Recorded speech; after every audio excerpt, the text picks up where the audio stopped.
Good morning, everybody. We're actually getting started a little late here. Welcome to the June 5th Grants Pass City Council Workshop. And we are talking exclusively today about public safety funding. Looks like JC is going to get us started.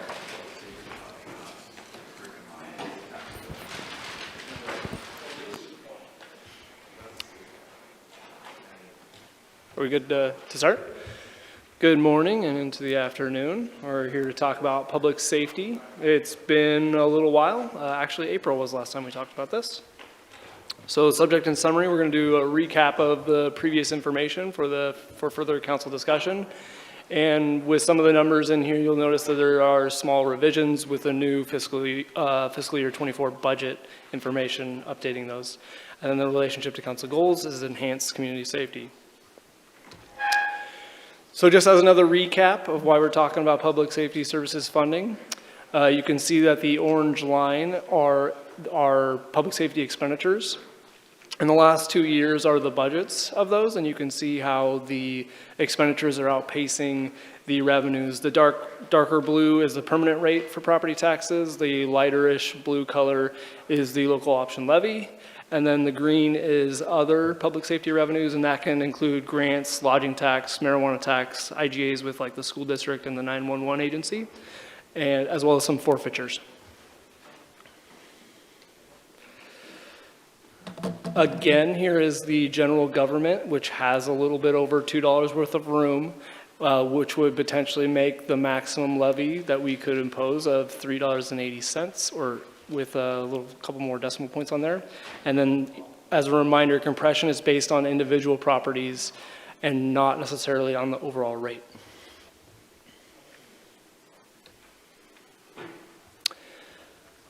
Another reminder, per every $100,000 of assessed property value, this is how that calculation works on the levy of $1.79. And then dividing by every 1,000, and you get $179 as an annual levy payment per every 100,000 of assessed value property. And if you divide by 12, that's a little bit underneath $15 a month. Now, I will want to note too that in this example, most people pay their property taxes up front in November, and they do realize a 3% discount as well. So you're going to want to take off about $5.37 per every 100,000.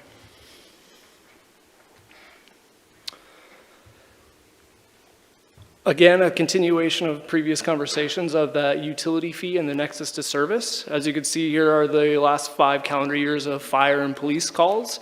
And you can see it's pretty close to split as a 50-50 between the residential and commercial calls for service. Previously, we brought 3 different rate structures to council, and transportation was previously favored by council as far as the nexus to service. As a reminder, it's similar to the terms of the transportation utility fee, school district facilities, county government, city government, and special districts formed under Oregon law as local government would be exempt from paying the fee provided facilities owned by these agencies are used for governmental purposes. So even if they privatize this and rent it out, they're supposed to pay the fee on those properties. I am not going to read all of this because I'm going to read all of it on the next slide, and what you have in front of you again are the same rate structure sheets, and here is the list of them, and I'll go through and describe what you're looking at.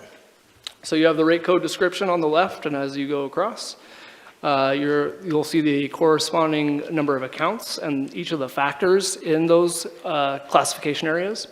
You have a monthly and annual associated revenues.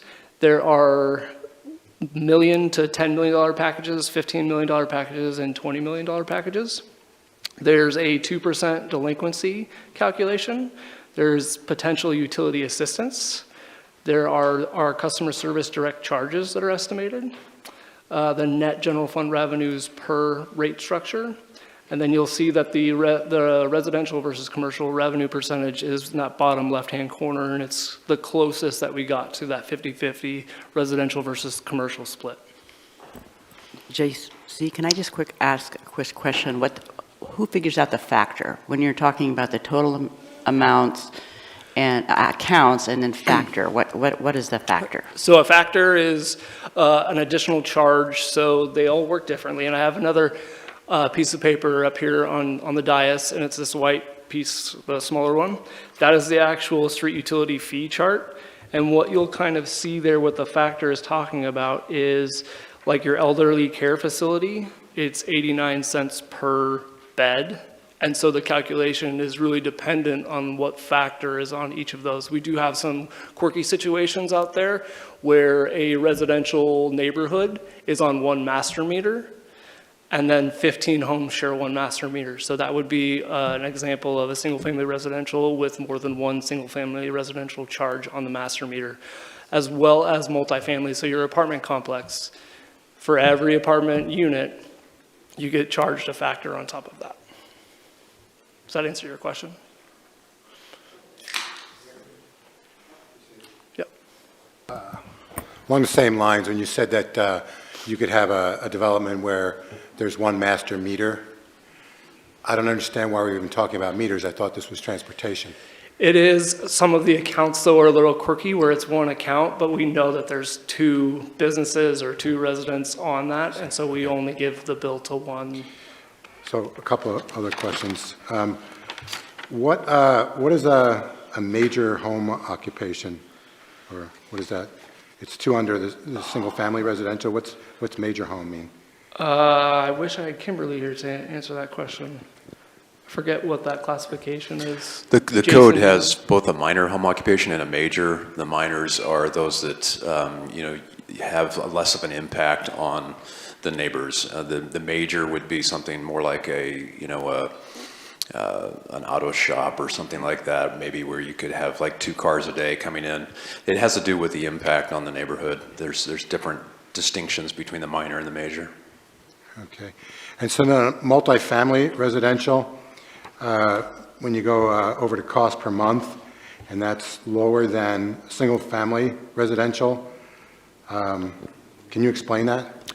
Yeah, and that has to do with that factor. So it's $225 per unit.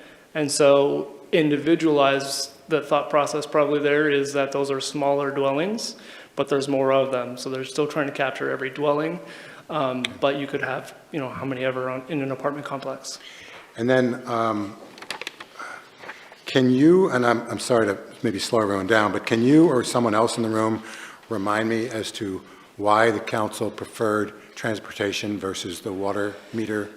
Yeah, the other two, when you looked at the residential versus commercial, I believe the split was 90% for one. That was more geared toward residential, and the other one I think was in the 70s, which is why they thought that you guys chose that the transportation was maybe a little bit more fair based on the calls for service that we saw in that 5-year average.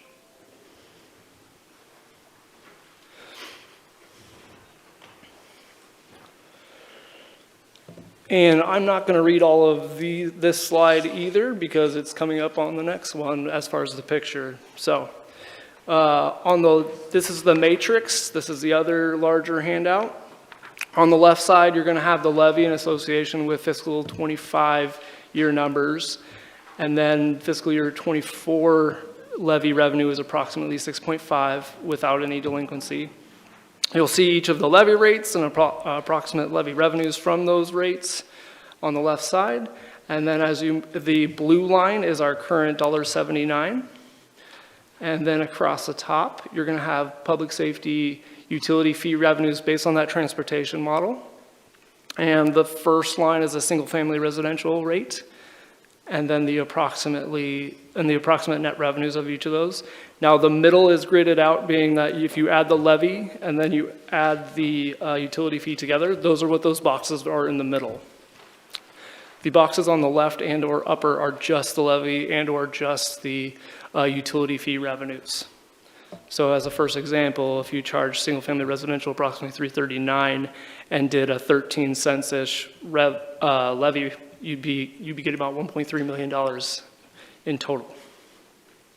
The green is an approximation of an estimation. So previously, and there is a note at the bottom, previously we talked about $14.5 million. However, we just went through the budget exercise and looked at some of our services and changed those. So what I did is I took the best available information that we currently have, which is our 24 approved budget, refactored all those things forward for 5 years, giving us a 5-year average, also adding back some of those temporary positions and or things that we knew are gonna have charges in the future. So the workers' comp reserve, as far as workers' comp charges, are gonna go back in there. Vehicle replacement to try and get that into a more solvent situation. And then the deputy fire chief and police captain that are being held vacant for over half the year.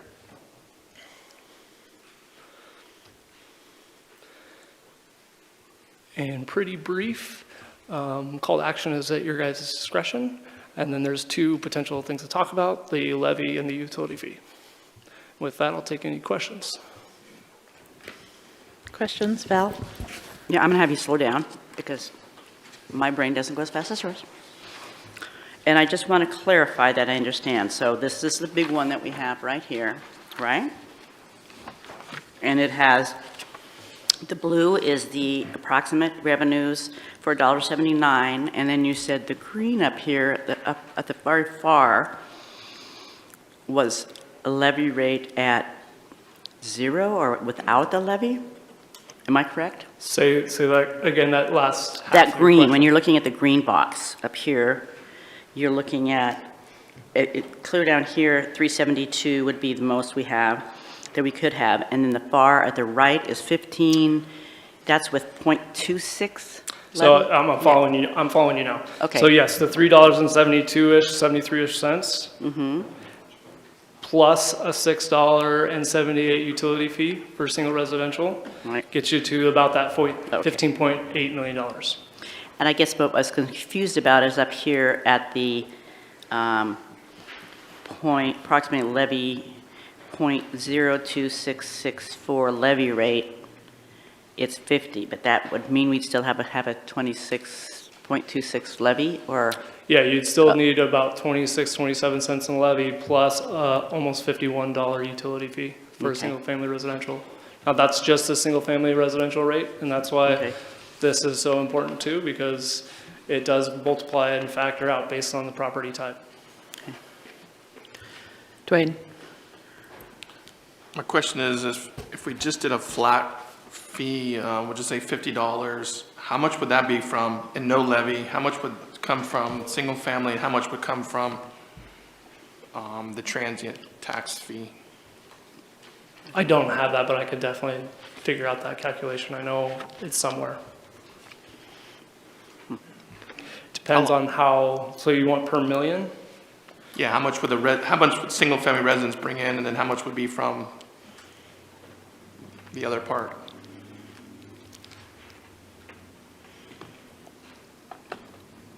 So included the factors, so that'll make sure. No levy, just straight $50.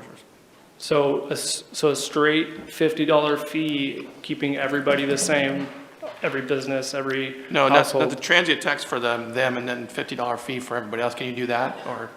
Well, now you're changing the rate structure and you're changing the correlation of why these are done the way they're done as far as their property types. So you're redesigning a rate at that point, and I would not feel comfortable Okay. doing a carte blanche, choose this versus that, without having somebody professionally do a rate study, because it does need to be legally defensible as to why we are charging certain individuals the way we are charging them. So what if we just did it the transient way, and starting with single family at 50 and everybody else, whatever that comes out to, then what was that? If you did a flat structure all the way across for $1 million, you'd have to charge everybody a little bit over $50 a month. Or, sorry, yes, no, give me a second, let me recheck that.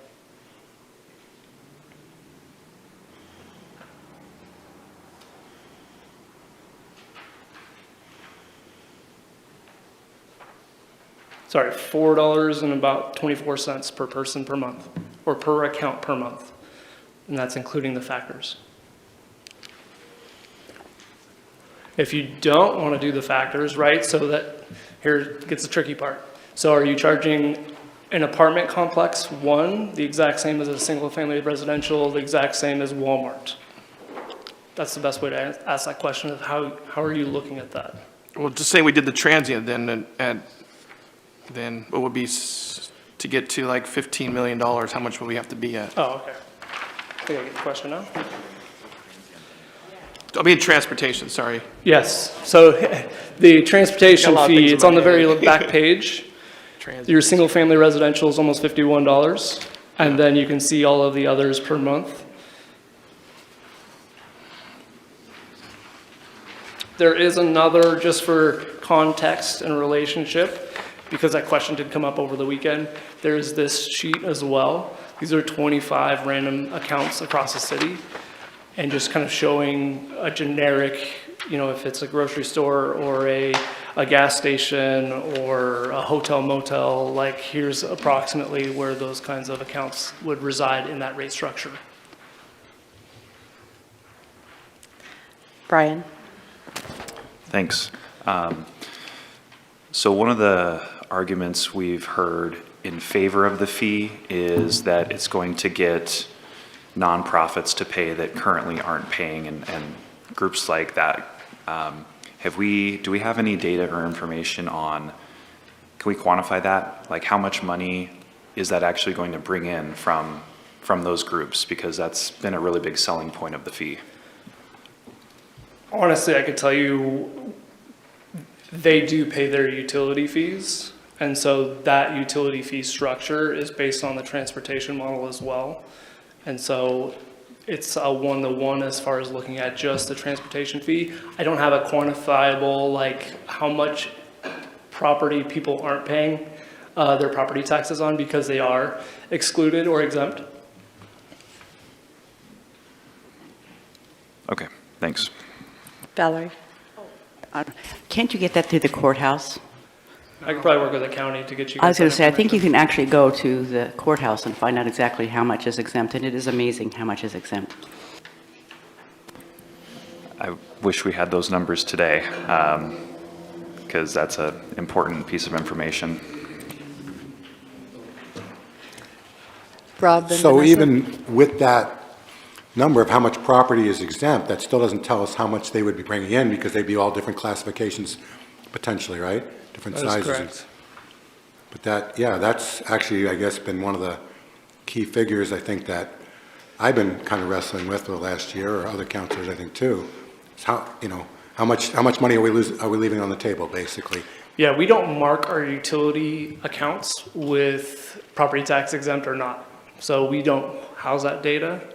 We don't look at it that way. And there are certain situations out there where the city does rent out properties and we pay our property taxes on our own city assets. Vanessa? A workshop document from February of 2022 states that under the utility fee model, a similar average monthly burden provides an additional $2 million. Thank you. I have a question. We're now shooting for 15.5 instead of $14.5 million? Correct, with the most up-to-date information that we got through this budget process. Okay, and at the bottom of this sheet, the 3.8024 is the maximum levy? There's a potential maximum, given that nobody else's rates change. So I Oh. can't control if the sheriff's department wants to increase their levy. Okay, and the maximum that is estimated to bring in is a little less than 14.3 million? Yeah, correct. All right. Brian? Is it true that the city has the ability to institute a sales tax without voter approval? I believe that is correct. Okay, thank you. Other questions?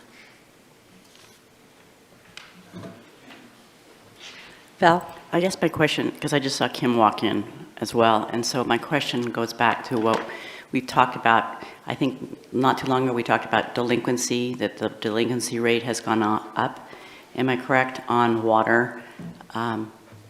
Since we've initiated the water treatment fee, can you give us any information as to how much money we give to, like currently we give money to St. Vincent de Paul or whatever, clarify or let us know where we are on that funding and how that's working?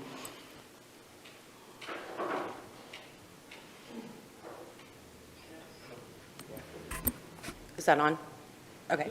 So this year we will have exhausted all of those funds, $50,000.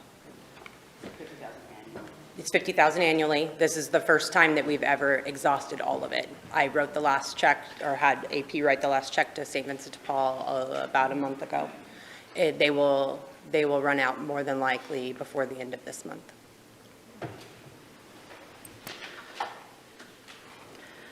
Any other questions? All right. Anybody have ideas? Go ahead, Rob. So on this piece of paper, I really have no idea what this is supposed to say or what information I'm supposed to be gleaning from this. So, like on the very first line, we'll just say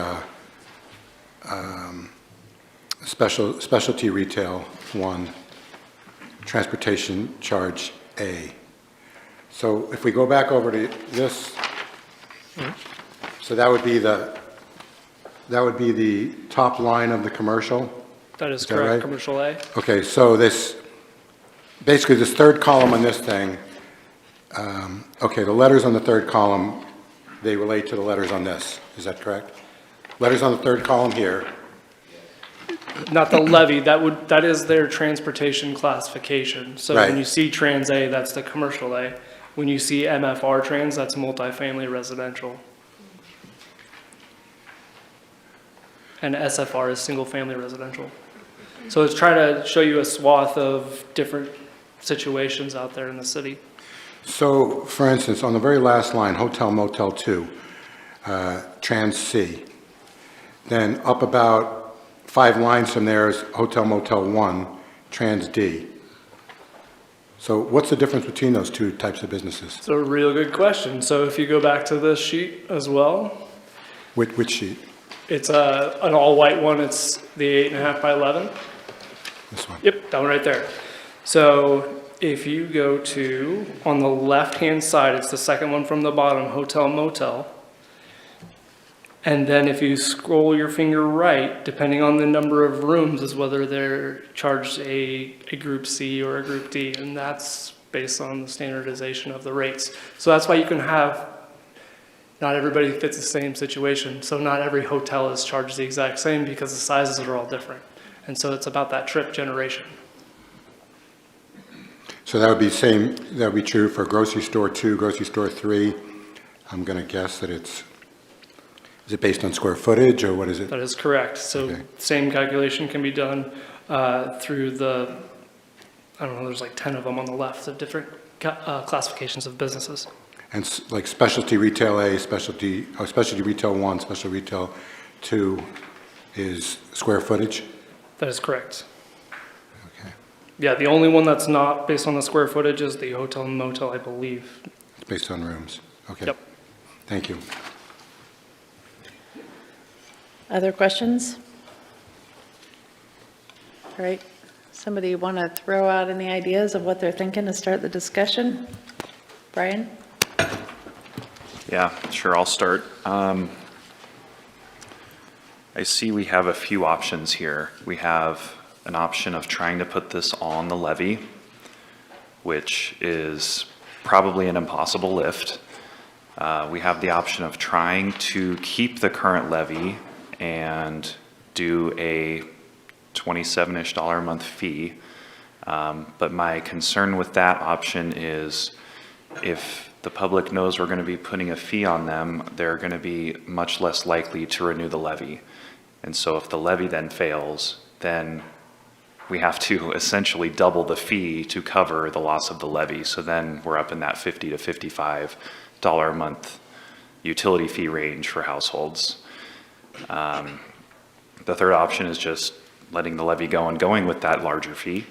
And the fourth option is looking at potentially doing a sales tax. Looking at the utility fee, The problem with the utility fee, in my opinion, is that everyone's paying the same amount, whether you're a grandma with a little tiny house on a fixed income, or you're someone living up on the hill in a $2 million house. You're paying the same amount.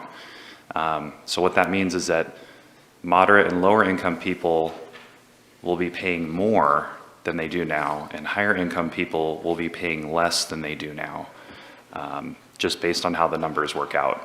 So anyone under, I did a little research this weekend, and basically 55% of households are going to be paying more than they do now, and those 55% are the ones on the lower end of the property value spectrum. So all that to say that the utility fee is probably the most regressive option we can choose here. I never thought I would, be advocating for the sales tax option, but in this situation, it seems a better option to me than the fee. It seems more fair. Citizens have at least a little bit of ability to control their expenses depending on what they choose to purchase. The sales tax also has the advantage of bringing in revenue from outside of the city, from the county, and from visitors. So I'm actually considering the sales tax option over the utility fee right now. But all that said, personally, I think it'd be best to go for the big levy and let the people have a chance to make the decision themselves. But I don't think there's a lot of support on council for that. So my second option would probably be looking at the sales tax. Joel? So one of the things I'd first say, and thank you, Brian, for speaking up, no action is not a preferred option.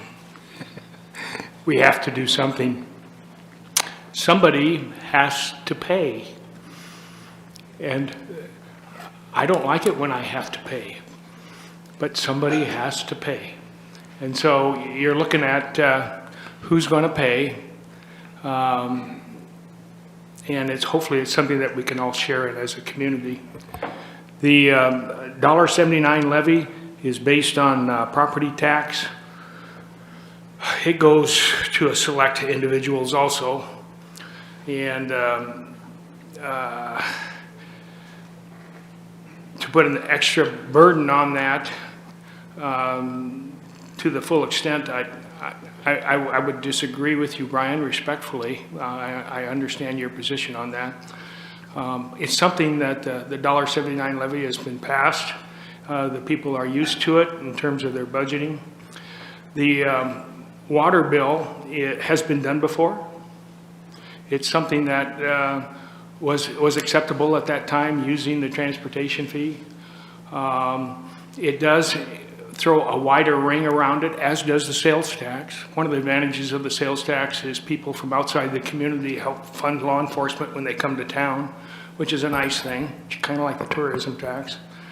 What the water fee tax does, it spreads it out, I believe, more equitably than the levy does, to all members of our community that depend upon public safety. And it's been done before. So I think we need to decide on what the amount of the levy is. Personally, I would stick with the $1.79. And I would tell people that if the levy goes down, we got to look at alternative funding anyway. You're not going to not fund public services. So you're either going to be looking at a sales tax or a water fee if the levy goes down. So either way, whether the levy passes or the levy goes down, you're going to be looking at that. I think we need to do what we've done before, what people are familiar with, and hopefully spread it a little more across the community in a manner in which they're familiar. Dwayne? I'll just take back, love you, Joel, but what we always have done, that's the problem we're at right now today, is what we've always done. Can you hear me? So for 13 years, we've been at $1.79, and many people have, I would say, haven't been really paying their portion. And I don't think it goes on income. We all use the services in this city. It doesn't matter if you're got money, not money. We all use the services. Maybe some people use it more. But my problem is we have people out there right now that want more services, obviously. That's why they're lining up in here they want parks clean, they want things done, taken care of, but we don't have the people to do that. If they want us to take care of those things, we need more law enforcement officers, we need more public safety. And then there's a lot of people that are not even paying the value of what their home's worth.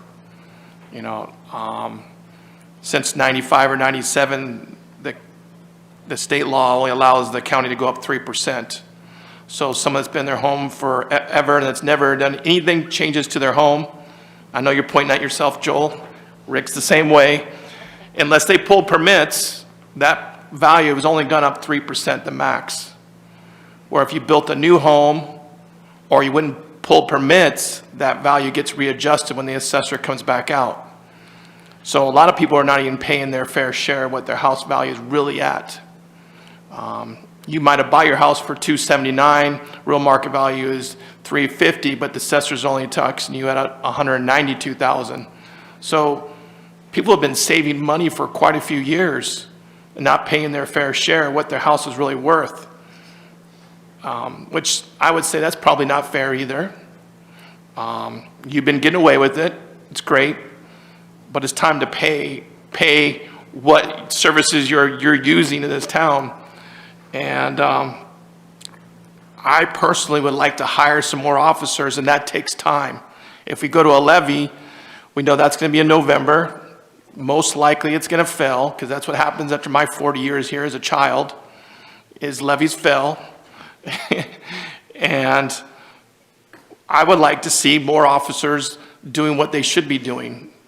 Proactive policing in this town, cleaning up the bad behavior in this town, maybe doing traffic at least in this town, walking around the business district and, you know, doing things that we should be doing to keep our neighborhood safe. And then people would say, oh yeah, you're actually doing something. So, you know, for 4.5 months, 5 months now, I've been saying all about the levy, but I've just been really thinking about this, and I just really want to just pull the Band-Aid off and more just go to a flat fee. I know that's against everything I've been talking about since I started here, but we need $15 million is what we need. 7.5 million, whatever we've been taking in is not enough, and we need to get back to where we should be at. And if I could promise people that we're going to hire more officers, I think that would be the best thing for us. So I'm going for a fee more in the $50 range with the transportation tax, obviously. That's just kind of where I feel. Sales tax is not going to pass. It never does. I've been here again 40 years. Every time, it doesn't have to go to a vote, but people have already told us they don't like it. They don't like sales tax. So that's just kind of where I'm at. But we need to do something, and nothing's not working. Rob? Yeah, I agree with pretty much most of what Dwayne just said. Off the top of my head, the concern I have is the way the fee structure has been laid out for us. If I'm interpreting it correctly, the smallest mom and pop business in town would be paying, under this plan, the utility fee, over $2,000 a year of a fee in public safety. The smallest mom and pops. That means people that are, 1, 2, 3, 4, 5-person operators, tiny little businesses. All of a sudden, they go to $2,000, and to me, that's huge. That's way. It's just. It's hard for me to, in any way, shape, or form, justify that as being fair. But that's a lot of money for a really small business person. So that's the problem I have with going with the whole deal on the fee. The other question I have, and the fees, it's in some ways it's beautiful because it gives us the biggest amount of leverage on the nonprofits. In other words, right now they're paying nothing. And, with a fee, the bigger the fee, the more they would pay. So that helps the rest of us who are not nonprofits. But So that's, that's a plus. But like I say, the smallest little businesses are over $2,000. And then the other question I have is also, and I don't know, it's just something that we need to consider. I don't know if we can answer it. If the cost of public safety goes 100% essentially on a utility fee, what percentage of landlords are actually going to rewrite their leases and refund the difference to their tenants? I mean, there's nothing forcing them to do it. So now, the water bill, I mean, I would do that for my tenants, but now, these people are going to have $600 a year added onto their water bill that they're paying, and there's no guarantee that their landlord reduces their rent. So I got a little problem there with how the renters in town, would potentially have to absorb this twice on their rent and also on the fee. Now, that's between them and their landlord, I understand that, but there's really no guarantee that that's not going to happen. Valerie? Yeah, I agree with Dwayne that we have to pull the Band-Aid off, because I know you have heard this, and I don't go belabor it, but we have for years been trying to find other sources of revenue, and we have for years been told no, no, no, and we've done everything we can to keep the level of service, but it's taken away from so much of every other piece of our organization that now we're at the point where it's like, we can't do this anymore. And I would agree that if any time you can go out and recognize that we need more police officers, it's now under the circumstances that we're under. So I do believe, I know that, like you said, Rob, that the business is going to face a $2,000, but they also, if they own the business, they're not going to be property taxes. So that's the trade-off there. I do have a question, and I don't know. I know one of the reasons that people have always loved the water, the levy, is because they like to make sure there was some sort of a gauge to where the city can just keep adding on the fee without there being some sort of process that they needed to go through to make sure that it was warranted. I know they have like commissions and, public bodies that are made up of citizens and other people to, is there a way to make something like that up if indeed we did go to just a fee to where when we went to raise water, whatever, we had to show the reason that we were planning on doing that? You could create some other kind of mechanism for that. It can vary in size and shape on what you'd like to look at. So yes, we could come up with something if we have some more discussion. Like oversight. I'm just trying to think of oversight, and I know that other cities have it. I know Portland. That's kind of the Water Commission. I think at one point in time, Arden sent me some information about other places that have water commissions and things that have that. That's part of a citizen advisory committee that kind of oversees that to make sure that the city just doesn't start hiking up prices, that they actually have to prove that they're to that point. Because that's basically what I see, is that we haven't been raising up the prices like we needed to, and we keep going out and asking, but the reality comes to where some point you have to say, we're beyond. You're receiving services that aren't being paid for, and we can't keep going at this rate. So I would agree, I am in favor of putting on a water fee. I love the idea of a sales tax. I was one who supported it from ground zero. I have always supported the sales tax because I think it is the fairest way to go.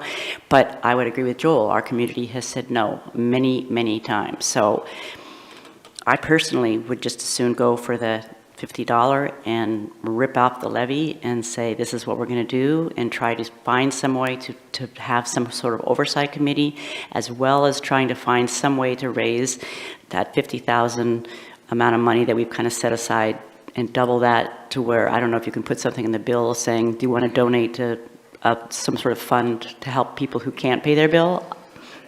I think I've seen that on other bills, but I just want to have some sort of a cushion for people who truly can't afford. I always want to bring this forth, though, and I don't know that this is countywide, but though we have one of the highest rates in our county of, lowest median incomes, we also have one of the highest deposit rates for money tucked away in banks of any place, any county in Oregon. So, there's always that. People retire here, they're living on Social Security, but many of them have other means by which they have money tucked away. So, when I hear that, I also know there's another side to that as well. Rick? I would be in favor of trying the $1.79 levy and seeing if it is approved. And then at that point, coming back and looking at our options. I would also be supportive of looking at the sales tax as one of the options. Thank you.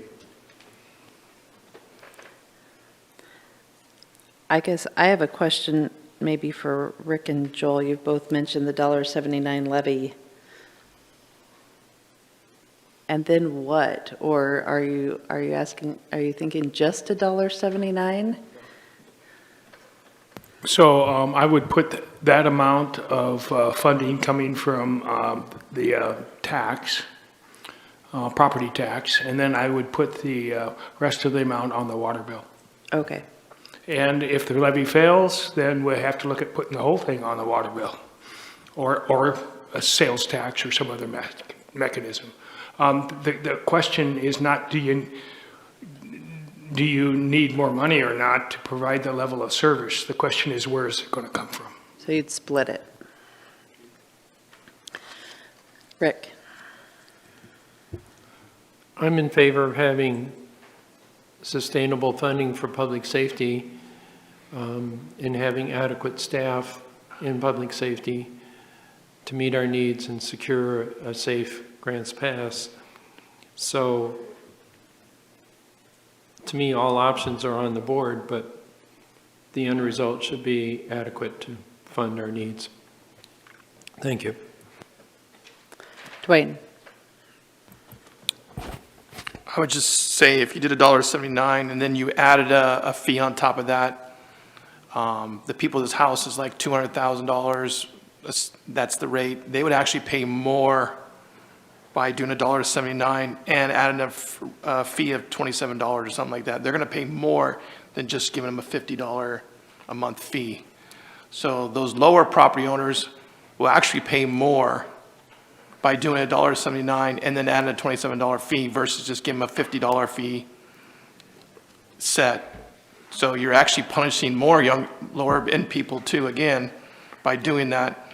And then you got to remember, every minute that we wait, it takes how long to train law enforcement, hire law enforcement. We're talking 6 months to a year unless we get a lateral. So we're going to be sitting here next year finally maybe getting our first law enforcement officer if we just do it today versus if we wait till December and then we're going to wait till next December and get somebody. So every minute that we wait and take our time is the less amount of time that we have more officers that we're asking for to put out there to deal with the other day we had 11 deaths. I don't know what it's at now from just fentanyl around here. And obviously there's problems that need to be dealt with. So we can just keep kicking this down and put the levy. We know it's not going to work. And then we can, do like we've been doing for 13 years or 40 years. And we can, do that, or we can just do something we know is going to work today and start fixing the problems we need. So that's kind of, again, where I'm at.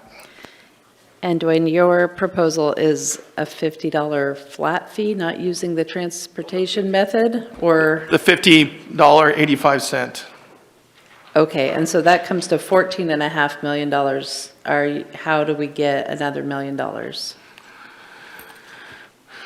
that gets us a lot closer than we are today. Okay, and then Right the now, other we're only thing- bringing in what, at the $1.79, what, $7.5 million? Is that what we're bringing in?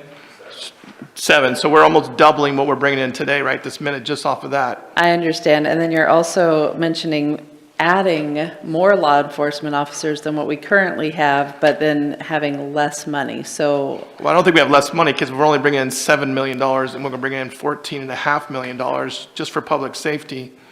We'll have to use a little bit of general fund, but we won't have to use all of it, you know what I'm saying? okay. So you'd use the remainder, you'd be funding out of current general fund dollars. Which is, yeah, a lot less than we're paying today.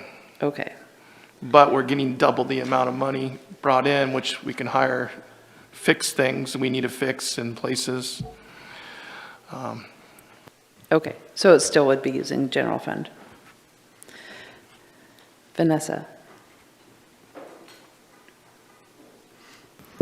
I'm glad that the council is getting a little bit closer to a solution, so kudos to us for that. And it does feel like this discussion has taken quite some time, but I feel like for good reason. We are truly in a really unique spot with our water treatment plant construction. I am having some growing concerns about delinquencies and the terms of equitability versus with the rate structure for this. As we heard today, the Water Utility Assistance Fund has been drained for the first time, and so I think that speaks volumes of where we're at economically as a community and how affordable that the current bill is, and that's without us even tacking on any fees for the increased cost of the water treatment plant and also public safety. With that said, I do still support moving towards either the utility fee or, as mentioned by Councillor De La Grange, I do support exploring a sales tax option. When he had given me a call over the weekend and described it in terms of equitability and how much money, if you just talk about it in terms of how much people are paying on one versus the other, the sales tax did make more sense, so I would like to explore that possibility. It seems like the consumer, if the math did pan out, the consumer would have to spend about $1,800 a month in sales tax eligible purchases to be less than equitable for a utility fee. And so I don't know many people in the lower income scale that are spending that much money on sales tax eligible purchases every month. So that's what caught my eye there. So I think that is worth considering. If the council moved towards the utility fee rate option, I would be in support of outright replacing the levy with the utility fee. And I don't have a solution in terms of the 12-month timeline that we're working on for its expiration, but possibly utilizing some type of under levying until it replaces, until the utility rate would replace the levy. But in terms of the levies discussion, I am in favor of allowing that to expire and replace it with another solution.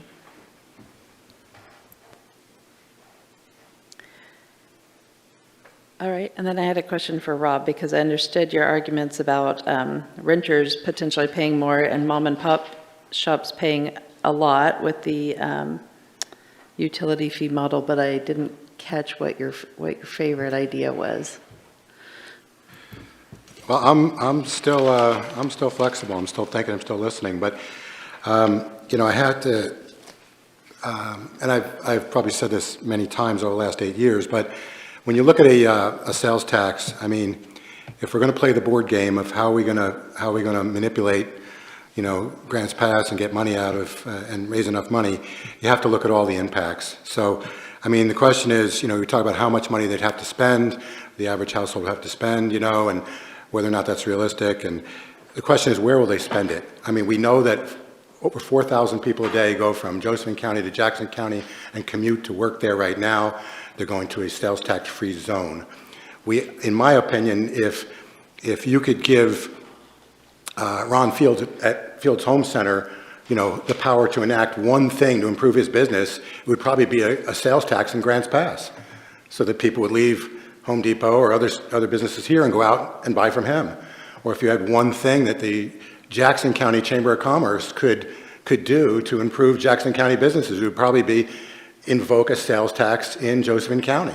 Because I'm quite sure that Costco, being closer than ever, draws a lot of people from Grants Pass. A lot of families, a lot of working families go there at least once a month. They're going to buy more when they go to Jackson County. The 4,000 people a day that work over there, they're going to buy more when they're in Jackson County. That's not making extra trips over there. That's just when they're there.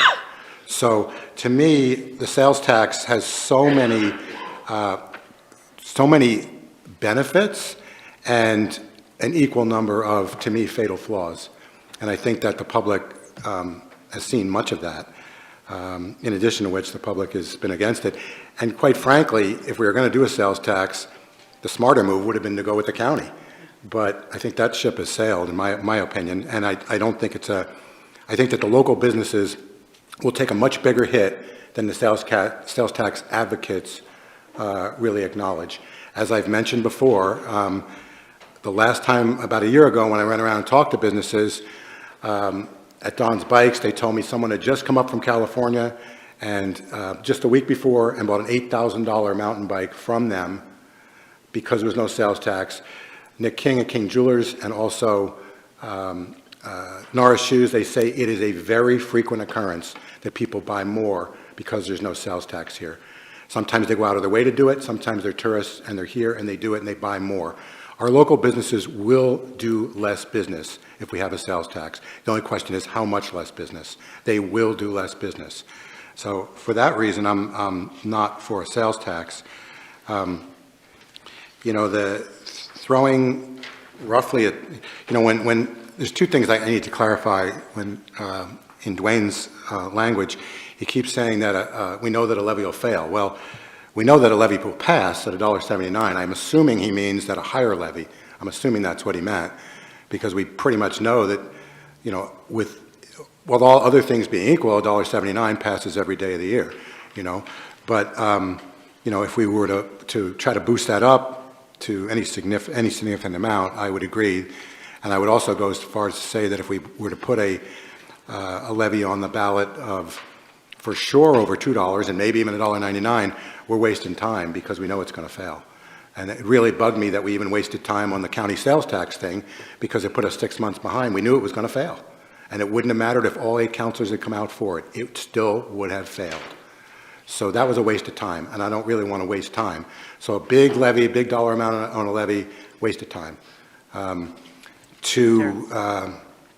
Getting back to, I think, what Joel was saying, you know, if we are upfront with the people and say, look, it's going to be $1.79 plus a fee, and if the levy goes down, we're going to enact a fee, and it's just going to be a bigger fee.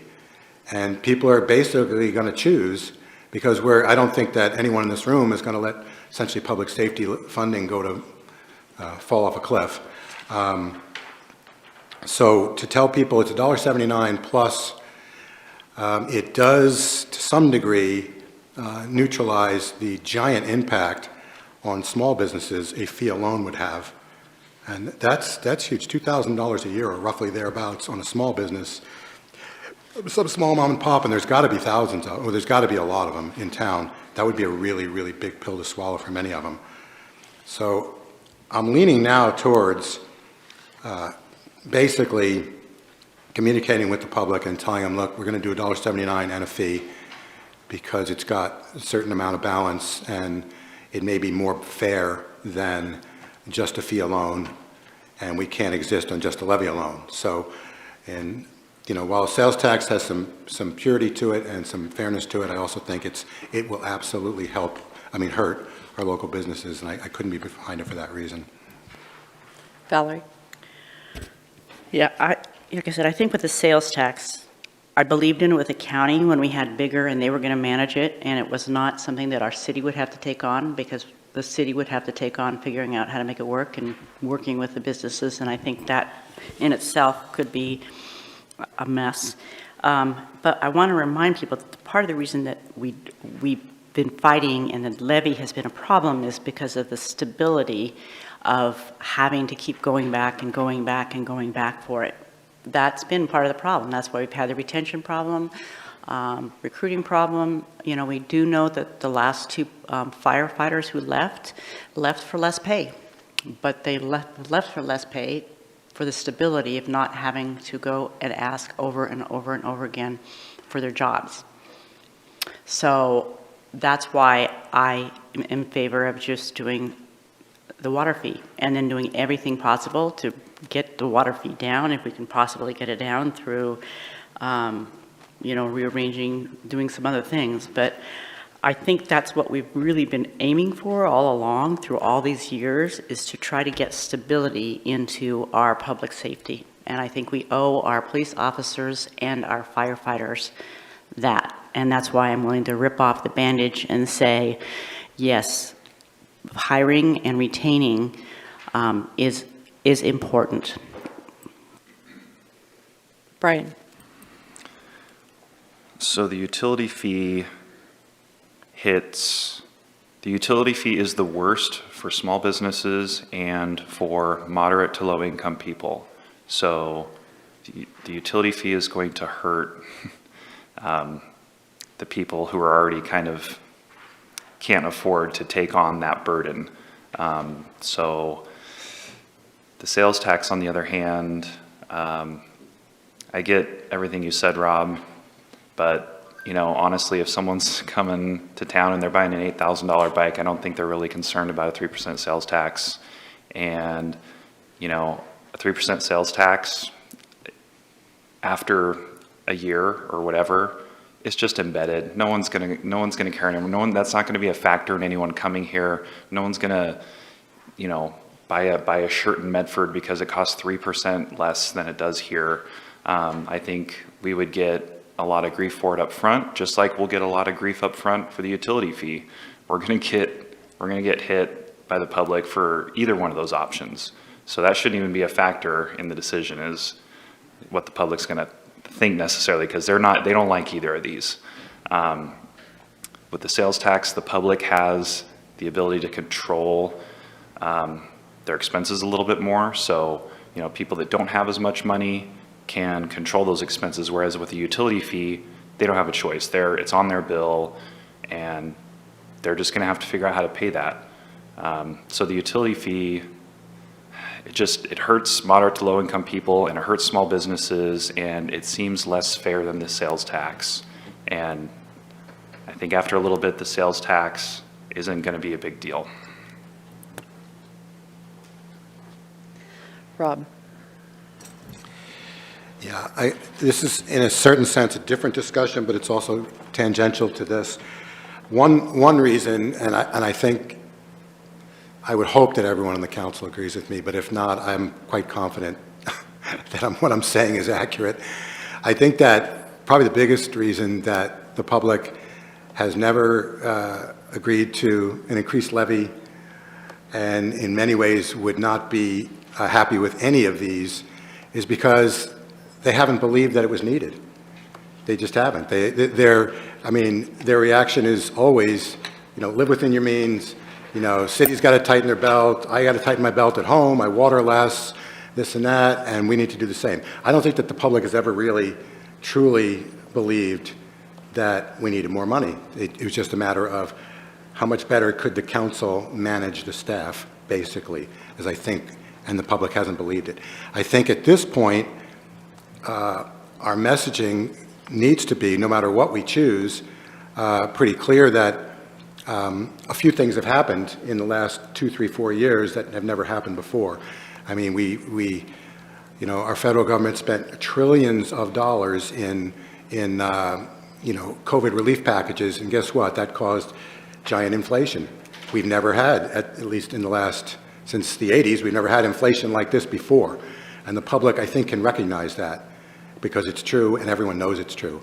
The public also knows that Measure 110 passed and made things an absolute wreck in our parks, way beyond what it was. Public also realizes that other state laws have been passed and have made our homeless situation just way, way more dire. And these things are costing us a lot more. They're costing our public safety department a lot more. And when we don't have the money, it's just costing us as far as service, adequate enforcement. So the public, I think, at this point realizes that we have unprecedented inflation for reasons that go way beyond Grants Pass. We have unprecedented problems in our park, primarily for reasons that go way beyond Grants Pass. And I think that the public will, I think at this point, grudgingly acknowledge that we need to have more money, for real. It's not just a question of managing what we have. So I think it's going to make a little bit easier, whatever choice we make, a little bit easier, at least with the educated folks. I think that they're going to understand the things we're up against now were not true 5 years ago. I'm still, I have a real hard time supporting a sales tax for the reasons I mentioned, but also the fact is that, I mean, if we take out government employees and their families, I mean, the sales tax was voted down by nearly 100% of the people, I believe. I mean, 85% of all the votes that came in. The people are so clear that that's not what they wanted. had they been given a choice, sales tax or fee, I don't know how that vote would have turned out, but I can't, I won't be supporting a sales tax, I don't think. To me, coming up and telling the public, look, we got a levy at $1.79, but for the reasons I just mentioned, that's no longer enough, and we're going to have to do a fee. I would hope that educated people in the public will acknowledge that we need more service and that they'd be okay with the fee. DJ? Yeah, good discussion going on here. I think that we need to utilize the levy and a utility fee. I've been trying to work backwards from this using the matrix. And of course, my considerations are not different than anybody else's here. If $15 million is the number, we can say, okay, if we want to keep that, do we have any chance of increasing the levy?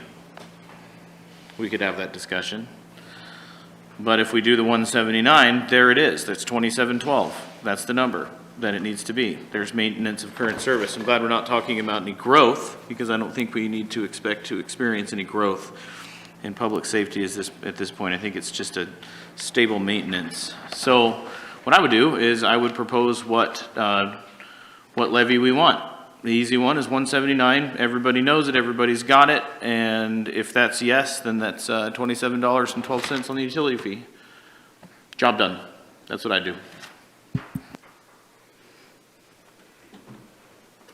Dwayne? I'm going to say I'm with Rob about the sales tax. I would be, start to go to dinner in Rogue River, Merlin, Murphy, whatever it is, and save money. I do a lot of purchases, so why would I just buy bulk while I'm over in Medford? Or go to Fields, because I do a lot of shopping. I'm sure that DJ, when he's buying his supplies now, will start using Fields more for all the house building stuff. And and I would like to know how many renters actually pay their own water bill. Everybody keeps saying they're paying their water bill.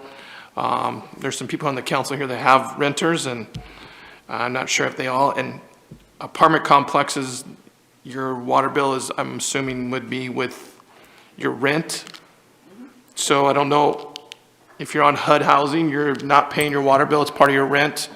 So I keep hearing that low-income people are going to be hit the most, but how are we coming to that number? I don't understand how we're coming to that number, that because HUD people don't pay water, it's in their rent.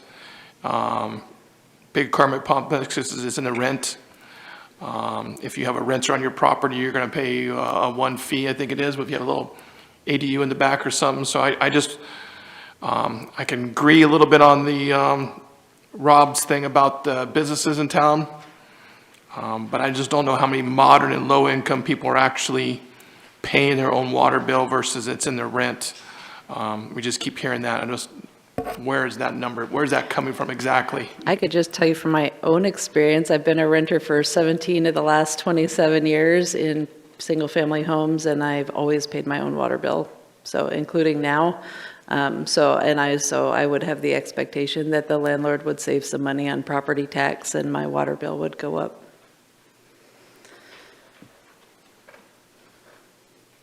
Brian? Yeah, when I'm throwing that number around, the calculations I used were of single-family homes. I wasn't taking into account any multifamily, anything else. So those numbers for the people that are going to be paying more for the moderate to low income, which is the majority of the community, I was using single-family homes for that calculation, not apartments or anything like that. Do we have the ability, I know that this is somewhat pressing, but do we have the ability to ask the public to do some sort of survey maybe? Because yes, the people overwhelmingly voted down a sales tax, but if you put in front of them, here are your options. We're either going to do a sales tax, or we're going to do a fee, or, the levy and fee combination. It would be interesting to see what the answer is, because I have no idea, and I don't think anyone else up here has any idea what the answer to that would be. And since we are imposing so much on the community with this decision, I would be interested in hearing what they have to say. Dwayne? still don't agree on, I'm just gonna use, sorry, Joel, he's been in his house for 40 years, and Joel is just not paying his fair share. And I just don't understand the low income, because his house is so low in value, he's not paying his fair share. How do you get people's value? Rick's the same way over here. Love you guys, but I just don't understand. Your house is you're not paying your fair share of, because you've been in your house so long, and it's never gonna go up in value other than 3%.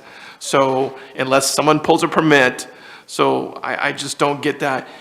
Also, if we take it away from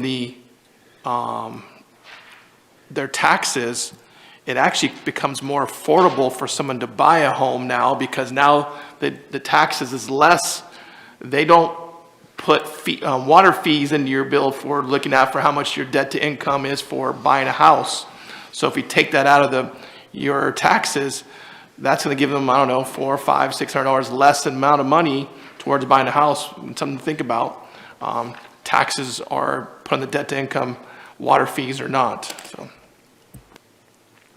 All right, well, I think what I have right now written down is that 4 of you would support kind of a mix of maybe $1.79, but mixed. And I have Joel, Rick, Rob, and DJ in that camp, and 3 people supporting a all utility fee, and I have Dwayne, Valerie, and Vanessa in that camp. We have Brian as kind of a holdout on the sales tax. Did I miscategorize anyone? Go ahead, Rob. Well, to clarify, I think that anyone who is for the mixed plan needs to also have what their contingency is. If we tell the public it's going to be $1.79 plus a fee, what happens if the levy goes down? So what's the backup plan for anyone that's for that hybrid? Well, Joel's backup plan was, he'll Well, explain. and Dwayne has the backup plan.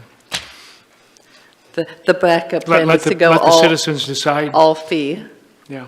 So I think that's been the stated backup plan. I mean, unfortunately, we have kind of this 4-3 split right now. We don't, we need to pick one direction and then figure out how to hone it and make it the best solution it can be. But we're at a little bit of a standstill here. Joel? So, I was trying to do an analysis, and Brian, bless his heart, called me earlier, and we discussed some things, which was good.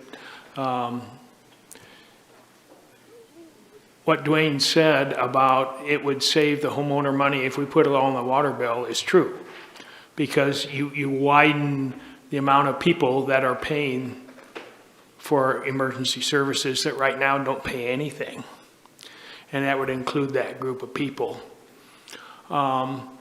Historically, we have gone with $1.79. The advantage of that is people like to vote, and they like to vote their approval or disapproval. And, and they're used to that. And there's some folks in the community that appreciate that and that accountability. So you got pluses and minuses on both sides. And the backup plan for one is the other, I guess, but not the other way around. If we go with the total water bill discussion, then that's the end of the story, which is fine. But I would still favor letting the voters decide, put it to levy, and if it fails, that we put it all on the water bill, and they would actually save money, but they wouldn't have the accountability part of future levy. Brian. And we wouldn't have the dependable funding that Val talked about. Brian? Yeah, I just have to correct you a little bit here. The utility fee is not going to be more affordable for every homeowner. Homeowners that have property values below, or assessed property value below $190,000 a year, they will be paying more. People that have assessed values above $190,000 a year, give or take, will be paying less. So people that make less will be worse off. So I bought my house in 1980 for $60,000, and it increased 3% a year, and I don't know what the assessed value is, but it's... And so I'm probably not paying my fair share. That's why I got my billfold out, because I do need to pay some. And so I think there's a significant part of the population that's in my situation. And what you describe as well, I'm sure there's some people that have an adverse situation with that as well. So, you know, it's a mixed bag. Rob? So, Brian, could you just clarify, because what you just said on its face, you know, might sound kind of, and I'm saying could sound, but isn't necessarily stupid. So if you could clarify, when you say assessed value of 190, what does that make roughly, or maybe Dwayne could tell us, what would the real market value be? Because everybody in town knows nobody's got a house worth less than 190. So what's the real market value of the houses you're talking about that are at that point? Well, unfortunately, it's different for everybody because ballpark, real market value is maybe 30 to 40% higher than assessed value, but it's different for every property depending on what they've done and when they've last been assessed. So If somebody's lived in their home for a long time, like Joel, it's, you know, it's been based on what his original sales price was, and then that growth is locked in at 3%. So I think if the house sells, like if Joel sold his house tomorrow, it would be reassessed and would increase quite a bit. Is that correct, Dwayne or somebody? I don't think that's totally correct. So the only way to go up other than 3% is if you pulled permits or something to change the property itself. So if you bought your home for $276, but the real market value today is $351 or something, but the county only has you at $192,000, you're not paying what your house is worth for taxes. I'm not going to use the address of that person, but I just happen to have that one in front of me. And so, yeah, you're not paying what your house is really worth. Or if you sold it too today, you're going to sell it for a lot more money than it's actually worth, or even at the assessed value, a tax assessed value, because the state law only allows them to go up 3% every year. It doesn't matter how many times you sell that home. I was actually at the assessor's office today. I went and verified all my information there. Yes. I went there today just to verify that I'm right about this information. So your house will never, if you sold your house today, it doesn't go up. If you sold it for $500,000 and it's only assessed at $199, the assessor's office can only bring it up 3% every year. Yep, 3%. JC is nodding. That's correct. Yep, Okay. it never readjusts. That's California readjusts, but not here, not in the state of Oregon. It never readjusts unless you pull permits, and it makes this the city planning department or where pull permits and go out there and reassess something. And then again, you don't even have to allow them in your house. You don't have to let the assessor in your house to assess whatever you did. So that is a flaw in the system. I think Valerie's owned her house since 1986. I look at that up, and it's not, I guarantee it's not worth what she is paying her assessed value on taxes is. I bought my house 9 years ago. I know what it's assessed at, and I'm not paying at mine. Most people are at that value. So, yeah, they've been making out a little bit, and good for them, but at some point it hurts us for bringing money in for the city. Brian? So that's a state level issue. That's nothing that the city or even the county can address. Also, when I threw that number out there, the 190,000 of assessed value, anyone below that's going to be paying more. That's 55% of households, and I'm talking single-family households. I didn't do the calculations for multifamily. I just did single-family houses. 55% are going to be paying more with the fee than they are with the levy. And most of the counselors up here will be paying less because their assessed value is above 190,000. I think 6 out of 8 of us will be paying less. So people that can afford to pay more will be paying less, and the people that can't afford to be paying more will be paying more.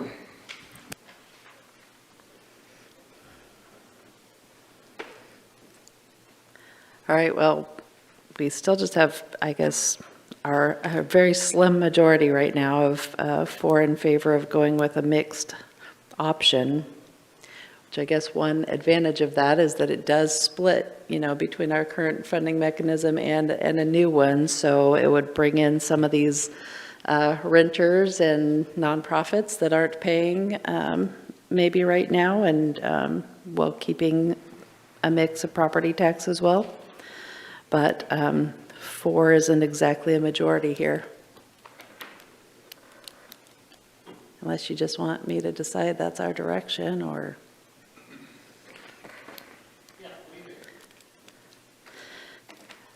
I think that would be my preference over a total utility fee. Brian?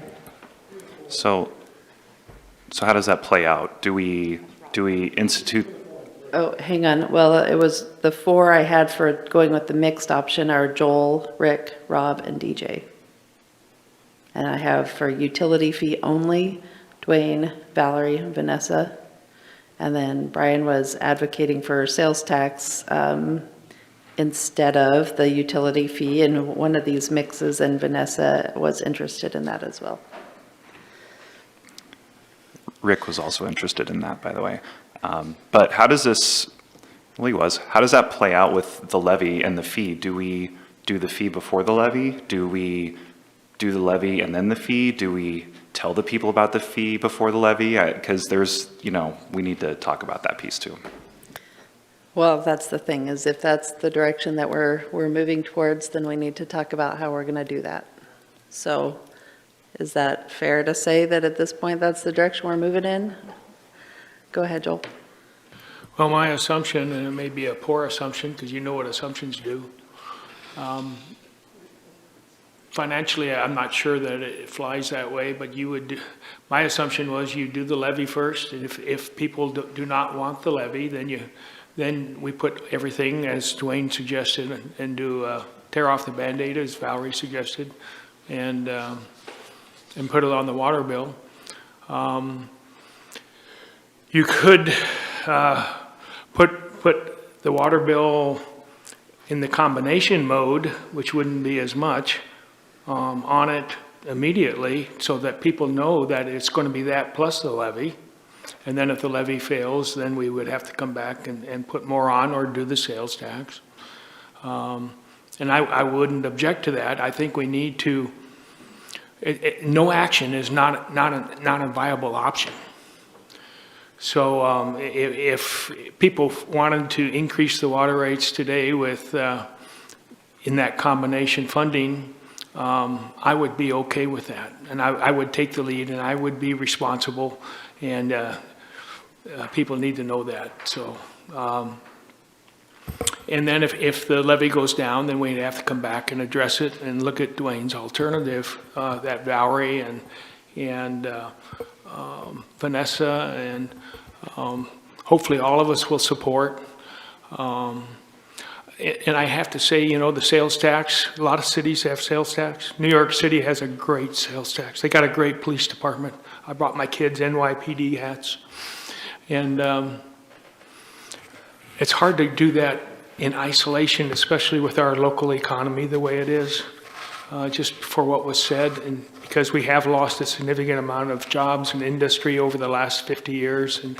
And it's hard to, what we got left is the nonprofits and tourism is about all we got left. And there's some, I don't want to belittle the manufacturing folks that have managed to make it work. But to add that on in isolation and not as a statewide deal or a regional deal or even a county deal is tough. Economically, it's probably not wise. But it is a viable solution. Valerie? Well, if indeed the majority, or what seems closest to the majority, wants to do the part and part, I would go with doing the water bill first, because I think that, and I've said that all along, is it's going to wake them up to the problem that we have. I was in favor weeks ago of let's put a $10 on now, let them know where we're going, because the reality of it is that will get us out ahead of the problem. And right now, we're just falling farther and farther and farther behind. And so I would be in favor if that's what we did. And I don't know how everybody else is reading this chart. I don't know where people keep coming up with 2712, but on my chart, I come up with 3051 to get to 15,417. Am I looking at it wrong? But I look at to get to $15,417,672, which is our goal, that water fee is $30.51 with a $1.79 levy. Yeah, we talked about it, but that was down there because it has gone up. Yep. But that's the reality, because we also know that we can't live for more than 6 months without Todd Moran. We can't live without a fire chief more than that long. I mean, that's a reality. So that's why I'm saying I think that $30.51 is a better, or at least $30 is a better bet to put a water bill on now and then go out for the levy and say, you know, if we don't get the levy, then this is what we're going to do, and have some balls, I guess. DJ? Yeah, you picked up on that subtlety very well, Valerie. I'm not prescribing to 15.5 million. I'm sticking to 14.4. We can work that out. If we get current maintenance of level of service, then we have just done a monumentous tax. But I'm sticking with 2712 for now.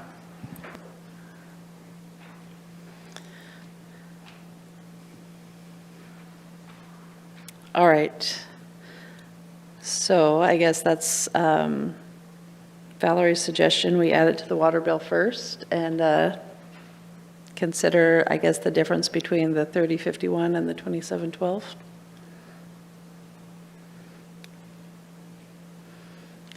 I mean, we haven't had any discussion about going for a higher levy than $1.79, so that might be also another point of discussion, or we could stick with $1.79.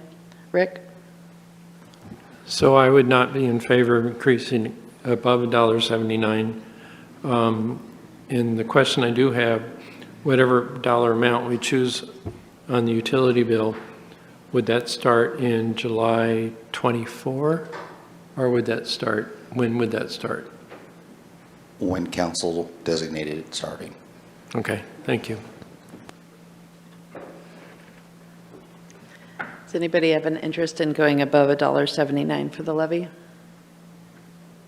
Brian? Yeah, I think we should go for 350. Because that's how much we really need. Going out for $1.79 is a bit disingenuous. I mean, I guess if we do the fee first, it's not, but yeah, my plan A was to go for the full levy, but I knew that had even less support than the sales tax option. DJ? Sure, I can follow that train of thought. I was part of council that tried to do 189 when the number was 227 or something silly like that, and we shied away from it, and we shot in an arbitrary 10% increase that made a marginal and not appreciable increase in it, and everybody said no, and it was totally meaningless in the first place, and it was arbitrary. You know, there is merit to demonstrating to this community what it is exactly that we need to fund our public safety. There is merit to that. And as strategy laid out, as I mentioned, how I would do it is go out for a levy, find out what we can get, supplement with the utility fee, meet our goal, job's done. We have two opportunities to get this levy. We got November and we've got May. So I think that there's merit to demonstrating to the community through the ballot what it is that we need to fund our public safety right now. And golly, if that's three, whatever, so what, I don't know down to the cent what it is, then why don't we just say that in November? This is what it takes. You want to let everybody know what it is we need? You want to get the word out? It's going to end up on everybody's coffee table if we do that. Joel? So one of the things I have the luxury of doing is listening to some of the business people and on some of our subcommittees, and there was a mixed support between $1.79 and $1.89. Above that, they thought it was a futile exercise. Maybe it's not, but they did not recommend going above that. The interesting thing was people we're recognizing the need for increased funding in the business community, and that no action is not an alternative. I think everybody agreed with that I've talked to. Several of them liked the water fee, and they were very willing to pay it with their businesses. And they didn't like the levy going above $1.89 at the most. And there was some support for $1.89 and some for $1.79.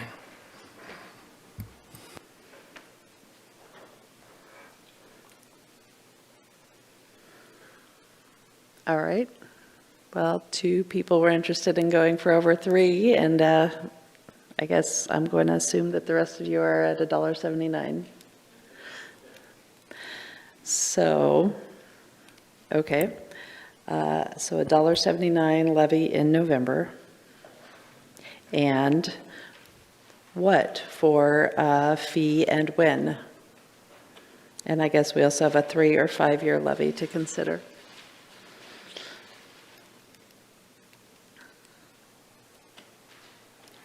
If I'm going to go for levy, I'm going to go for 5 years. Anybody want to argue for 3? Rob? So in the interest of full transparency for the public,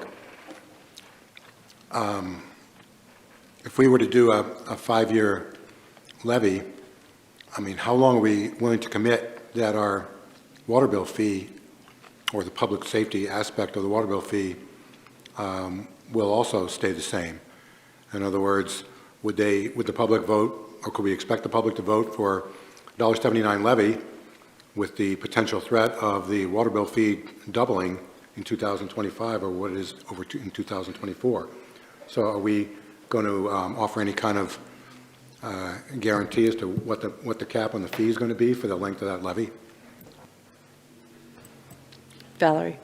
Well, I will say what I said earlier on. I know there are other places that have a water commission or have a utility commission of some sort that actually is a public and city committee that actually asks, I don't know, I mean, makes it to where there is a certain oversight. And I understand that in our community, that oversight that is the levy has been strong for wanting the levy, and I do understand that accountability piece. So I think there is something we need to do to build accountability into the water rate increase. And I'll say that up front. And I don't know exactly how it happens, but I would be willing to research and have staff look into it, because I do know that there are other places that have oversight committees. Yeah, I think in Medford, the Water Commission is overseeing the cost of the water, and so that's a key difference here, is that this actually doesn't have anything to do with the water bill part. It's a public safety fee on the utility bill. So, you know, you could use your existing budget committee or council or create another council, but it wouldn't be like a water commission. Yeah, council is the one that's accountable to the public. And by establishing some quasi committee that would be accountable, you would be giving up some of your policy authority to, and whatever that entity may be. But it would not necessarily, I don't believe it'd be necessary, as you are the policymaker and you are the ones that are ultimately accountable to the public. Dwayne? I think I'd be in favor of, if we're going to do the levy, that we start a utility fee as soon as possible, or January 1, you know, give people time to get ready for it. And then if the levy fails, then we just move it to a higher rate. But I think we need to go ahead and be honest with people. It's going up. That's just what it is. I mean, and go ahead and let them tell now and let them get their budgets ready or whatever it is. I just don't, we need more money to take care of the problems we have now, and just kicking the can down is not going to solve anything. It just really is. I know a lot of people like the levy, unless you've felt the wrath of the levy. I did as a child when the schools were ran by the county, but then they gave up the power, which I don't like that part, but I'm not to budge with, I want public safety here, and that's just my number one thing is, if we're gonna solve the amount of issues we have, we need to have the funding to take care of the issues. And those issues are not gonna be fixed by us just passing ordinances. We can pass all the ordinances we want. If there's no one to enforce the ordinances, nothing's gonna happen. So all this stuff we're gonna talk about on the 21st is just a bunch of air because there's no one to enforce those things. And I can, call and write into the police department like everybody else, but there's not gonna be anybody to run out there and take care of the issues. That's just, there isn't. I talk to Artoff and McGinnis and those guys all the time. They're just overwhelmed. They're overwhelmed. I can report as many stuff as possible, and they're never gonna get fixed. They don't have time to do it. They're just running from park to park, dealing with bad issues, dogs, cars, whatever it is out there, drugs, overdose. We have prostitution going on in hotels up here. We got all kinds of problems, and they're not being solved because we don't have the funding to take care of it. And I'm concerned that our city is just degrading more and more, and we're just gonna have more and more angry people, saying we're not gonna do anything. Well, we're not doing anything because we don't have anybody to take care of it. And none of us are gonna put on a badge here and go take care of the problems. So we need to do something, start it right away. DJ? Sure, there's merit to what you're saying, Dwayne, but we have experienced rampant growth in public safety that hasn't been paid for currently. So what if I heard you correctly, what you had talked about was that we have this level of service, it's not being paid for, this is always how we've done things, okay? So this growth that we've experienced, this rampant growth, and I could fairly call it that, is how we've been doing things, okay? And at this point, I'm not willing to maintain or grow this public safety department by whatever means necessary. I can't cross that line. What can the people afford? I think we're flirting with that right now. We eliminate general fund and reserves from this conversation. We need to consider what can this community afford because it currently has been paying for just the current level of service. And I'll say it again, I'm not willing to go there by whatever means necessary.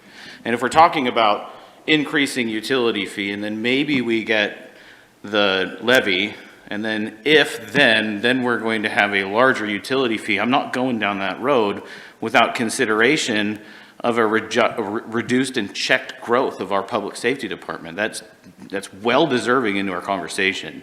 So whereas I agree with you and there's merit to what you're saying, I have to caveat from my perspective of how this can, how this should go in our community. Dwayne?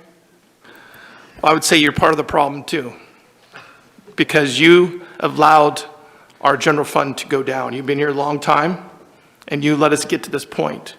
So if you had a problem with it, I like you, DJ, but you put us to this point we're in right now. You and everybody else in this council. I'm the only one here that didn't vote to get us to this point. So if you want to blame anybody, go look in the mirror and point your finger at yourself because you've taken our general fund and down to nothing. All right. So That's it. But I would just say this. So your bottom lines have already been passed. You've already surpassed your bottom lines by taking down our funds, and we have cut services back. We've cut it this year. We just did a budget thing this year. We cut services back. We did it 4 years ago, so we've cut services back. I don't know where the expansion's at, but we have less officers on today than we did 4 years ago, I would say. And we have more problems, more growth, and more things, so. I thought that we dipped into the reserve so that we didn't have to cut services. Did I? We cut some services. In 2019, we had 58, and currently we have 56, right, just over 56. 55 and a half or something like that. And we have several officers who are not even working right now, is that right? Is that funded positions, 56 funded positions, or 56 people? Chief's answering. Sorry about that. It's no good when you're nodding your head from the background. When I first got here in 2019, it was February of 19, we had 58 FTEs funded. Fiscal '24, we have 56.5 FTEs funded. The other conversation is, it does take a long time to hire, train, and get men and women out into the field, and they don't always pass, along with protected leaves, et cetera, that we have talked about. So even though we might have an assigned sworn police officer value of 56.5, it's very rare that you're going to hit that number. So even back in 2019, although we had 58 sworn, we probably weren't always at 58. There's always going to be one or two that have left or in training or something like that. But we have certainly lost people over the years, and we have added an additional increase in responsibility with our problems throughout our parks. Rick? When I came into town, I think I've told it before, one of the first things was in the newspaper was somebody had a gas cap stolen off their car. Today, that doesn't even make it in the newspaper. The economy has changed, the moral condition of the whole world has changed, and we aren't in Mayberry anymore. We need to have a strong police force, and because our moral conditions have changed, one of the major factors we're dealing with today is drugs. You go back 10, 20, or 30 years, it was not there. So you need to have a police force today that is not shrinking, but a police force that's growing to respond to the needs of the community, to protect the community. So I'm in favor not only maintaining the current force, but as time goes on, we need to show that if the police force needs additional bodies, that we need to provide those. Thank you. Brian? Well, it's easy for us up here to say we want to add to the police force because we're all above the average income up here, more or less. So I don't know that we're necessarily representing the majority of the community as counselors in that regard. What we're talking about here is the utility fee currently has a base rate of approximately $75, and assuming this is going to go the way I think it's going to go up another $50 to $55. So then we're going to have a base rate of approximately $125, and that's without knowing what we're going to have to put on for the water treatment plant, which very well could be another $25 to $50. So we're talking about effectively doubling the base rate of the utility bill at this point from $75 to $150, and we don't have that water treatment plant number yet, and we're not going to have that number probably at least until the fall, if not early next year. So I'm very uneasy of putting all this on the utility bill when that question mark is looming out there, and we all know the way the water treatment plant is going, and that's a pretty big concern to me. And I think people that are not of above average income in this community are going to really struggle with that increase in payment.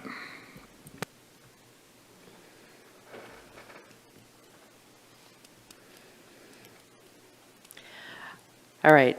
Well, assuming we were going for a $1.79 levy, and what do you all want to do about that utility fee? We have somewhere in the range of $27 to $31. When? How much? Valerie? Well, going along with what Rick said is that I want to do something. I want to do 30 because I know, like I said, I've watched the demise of the morale of our police as well as our fire. I think we need to make the statement that their value to us. I do understand that there's an income problem and there will be people who are struggling, so I would like to try to find $100,000 if it comes out of the general fund to be put into it, to double the amount of money that we did have in it for the $50,000. But I do believe this is something that our community wants and needs. So I would propose and throw out there $30 to start as soon, I don't know, as soon as you can make it happen. When is this? January? Are you proposing the $30.51? Yes, in January. Yeah. Well, I'm just starting at 30. I'm just saying $30. Just make it a blanket 30. I mean, because Yeah, it that's. was just the match, according to the table, Yes. would be $30.51. Yeah, I know that. I don't realize that, but If you like I want to said- do flat 30, that's council's prerogative. Yeah. And we can have this, it would require us drafting an ordinance, and you making some changes there and changes to your fees, your handbook of fees and charges.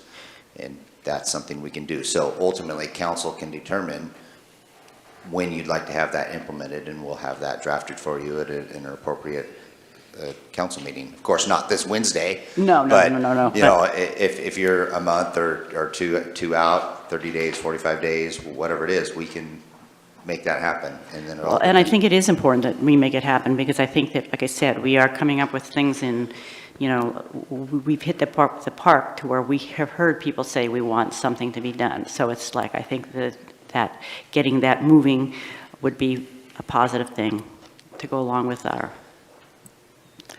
bring up the services in the park. So I will give one extra piece of detail information there too. It's going to take us about 90 days to computer program and implement and make sure that we get it right the first time. So I just wanted, for timing's sake, that does about 90 days is what we think. And so Val, are you still talking about the transportation method that would include nonprofits? Yes. Okay. Anybody else thoughts on that?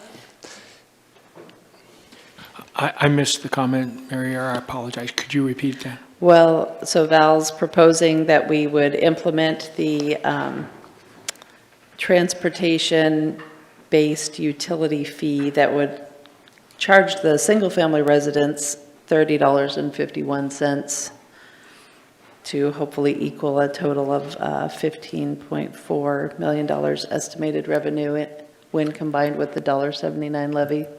So we would do that according to the, what we did previously with the traffic analysis? Yes, okay, thank you. And JC said it would take at least about 90 days to implement. So we don't have to wait till the first of the year or any particular date except to give enough time for it to be implemented. Dwayne? I'll go with Valerie's thing. Okay. All right, so I think we're looking at a 5-year levy at $1.79 on the November ballot. There. Any questions, staff, about where we're heading here? we've got that understanding. If there's consensus, we'll have the $1.79 language, ballot title, and explanatory statement for 5 years for a meeting in July.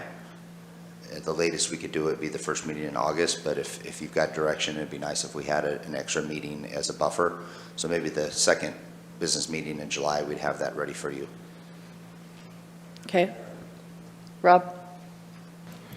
So obviously, we got a lot of new variables that we're asking the public to absorb at one time. I don't know that necessarily,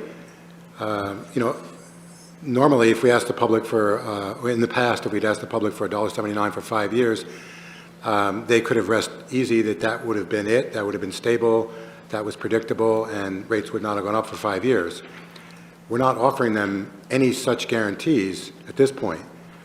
It could be $1.79 a levy, and we could do anything next year with a water bill fee. So now we're asking the public to do something that I don't believe we've asked them to do before, which is to go an extra 2 years on the levy. If somehow the levy were to fail, we're not sure why it did fail. It's the $1.79 we've always asked them for, but now we're also asking them for 2 more years, but it's not guaranteed that will be the cap of what we're going to ask them for. So I don't know that 5 years is necessarily, I know that for some people that they make them feel a little better that you don't have to go out again in 3 years to try to convince people. But the fact is, we're in a whole new realm now as far as what the council may, just impose as far as fees go. So I don't know that the $1.79, I don't know that the 5 years is necessarily a tremendous benefit, and I don't know if we want to add that variable to what we're asking the public to understand. I mean, I think that we should probably do the 3 years that we did last time. I guess I would tend to agree with you about minimizing variables. In this case, you do have the option to do a 3-year in May if it didn't work for 5 years in November, just as a consideration. I think the thing about the 5 years is we'll never know until we try, right? JC? I do have another question.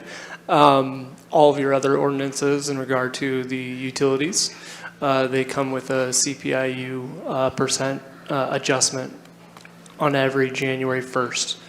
So looking probably for some direction if you want to continue that, and or use that date as a consideration of potentially when to start the fee. I'm not following personally what the question is. The question JC's asking is, when we bring forward to you the language for the adoption of the public safety fee, do you want a CPI attached to it also? There's CPIs attached to all the utility fees, and so would you want to be consistent and have that one done? And then also, if so, there would be a timing perspective on when might be a good time to implement, which was, what was that date? January 1, if you were wanting to wait until January 1 to implement it, you could do that. Versus you would if you implemented it, say, in September, then in January there would be another increase. There would be an increase into it because that's when we do the increase. So just knowing that, whatever, if you implement it before January 1, it'll be implemented, and then there will be a small bump according to a COLA associated with that utility fee also. Well, I guess that brings up a question. I guess I was under the impression this was kind of a 5-year plan here on the budget numbers. Does it need to be staggered? Like, well, is 3051 really what we would need next year, or is that an average of over a 5-year period? So there is I did the calculation based on an average over the 5 years. So with the levy at $1.79 and keeping that flat at the 3051 again, because that you could have gone either a million different ways, I guess, with this fee. The average is to say that we will get more revenue in the first 2-3 years of the levy to cover us for the last 4th and 5th year, where we will be the other way and upside down. Does everybody understand that? So you're saying if we just made it a flat fee and we didn't do the CP, so that's an option we have, is we just kept it flat. So it was $351 for all 5 of the years, is what you're saying? So if it goes as a package, then for the first 3 years or so, we'd be fine, but then we'd start falling behind. Is that what you're saying? That's correct, and that's how it was projected out to be. So it's a 5-year average, and it was a flat 3051 for each of those accounts. If you would like for me to do some quick calculations as far as what a CPIU adjustment would be, I'm guessing you'd be slightly underneath that $30.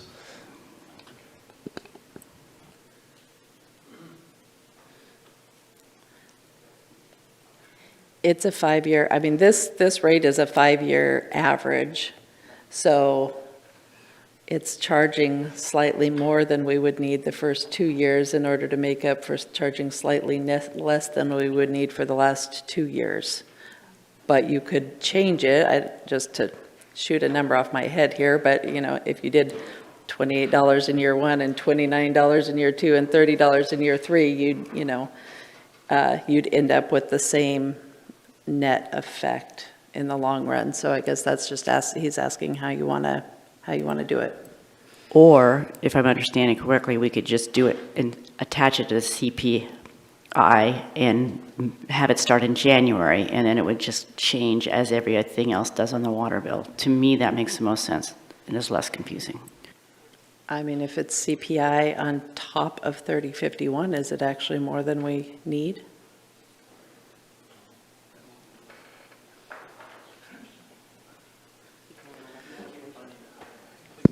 Yeah, it would be slightly more than you would need.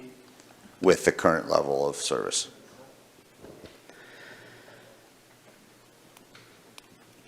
Rick? But the current level includes not funding certain positions because we're leaving them vacant. Well, this, if your target is the 15.5 million, then that's targeting some additional revenues to bring back the captain and bring back a couple of the positions that were temporary in nature. But also was discussed, as Councilor Fazer also talked about, maybe keeping it at the 27 or something along those lines, which would have kept it at the status quo without the fill. But right now, I believe the direction from council is to look at filling some of the temporary vacancies that were promoted. And that's what we'd be looking at for the 3051 and the $1.79.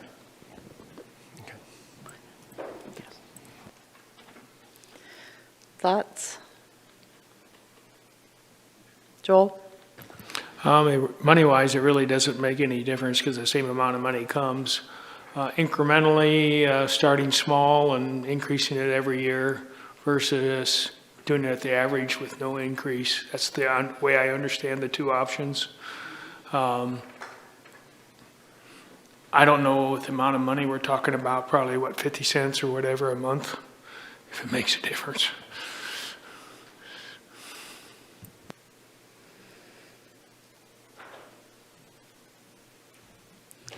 So just to give you a rough estimate ballpark. So you not taking into account the levy, roughly you need $11.3 million for year one and $16.7 million for year five. And that's where that $15.5 million average comes in. So if you wanted to truly start at the 11, you could probably do the math and calculate there.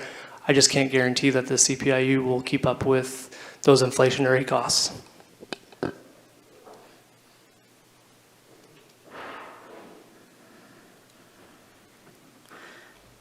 Joel? So then between the two options, we're basically talking about risk management and what's the risk that we run out of money or not. And the flat fee has the lower risk. Inflation added to it, CPI, has the incremental step that's probably less painful to the public. So do we want to take less risk or do we want to make it less painful for the public? That's the question. And, in terms of the amount of dollars, I'm not sure it makes that big a difference. So I would probably go with the less risk. Sorry, I'm going to correct those numbers. I just was looking at the wrong route. It's 13.1 in year one, 17.8 in year five. Sorry, that's what that's where the $15.5 million average comes from. Sorry, apologize. Okay, so if I use our chart here, it looks like we could go with something like 2373 in year one, and then end up at like 35-ish, let's say, on year five. Or we could do 30 all 5 years. Is that? Is that what we're looking at? He's saying that's roughly accurate. DJ? I just say shoot for a number, make it stable, and hold the line. Just that simple. We have increases into the water treatment plant. We have those to tally up and take care of. And how is that bond being satisfied? I think we should go for the simple route. Hold the line, reevaluate in 3-4 years for what year 5 looks like. So I guess that would be support for just the middle option, 30 option. Okay. All right, let's stick with that. Otherwise we're making up stuff here on the fly. My brain doesn't function that way. Aaron? So it sounds like, Mayor, you're getting consensus for the 3051 and then the implementation. Would you want to wait until January 1 to do the implementation on that? Or when would you like to implement that fee? Yeah, January 1st sounds fine. Jan 1?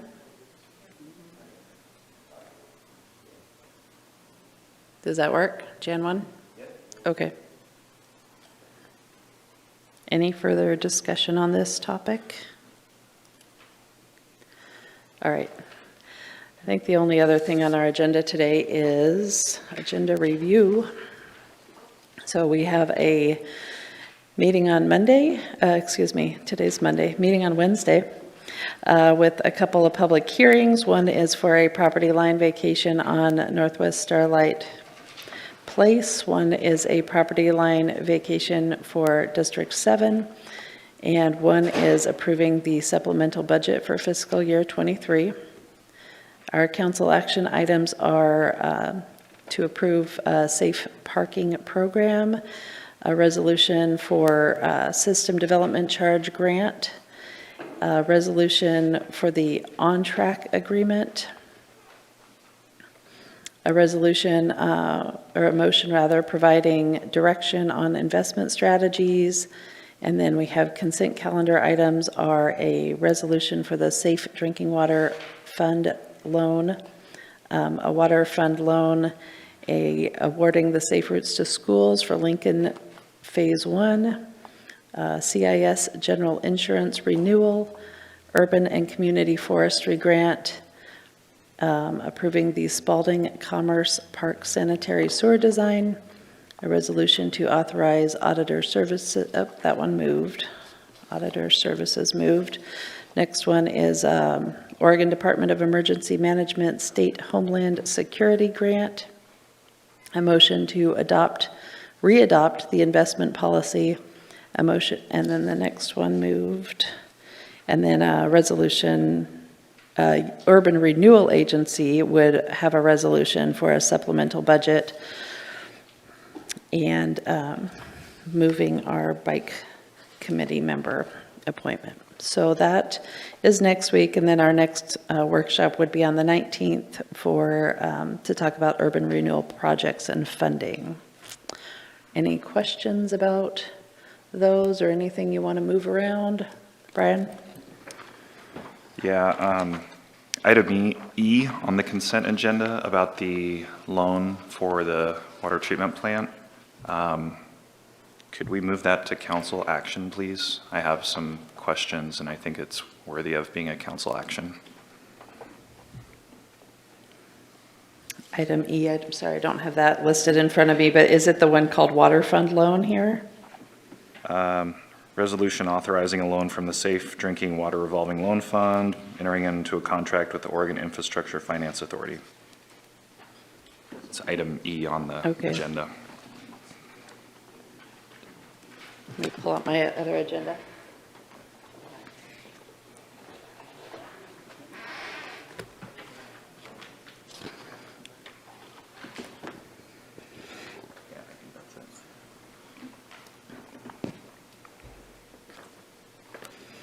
Okay, so the Safe Drinking Water Revolving Fund loan, but not the Corolla Engineers item D?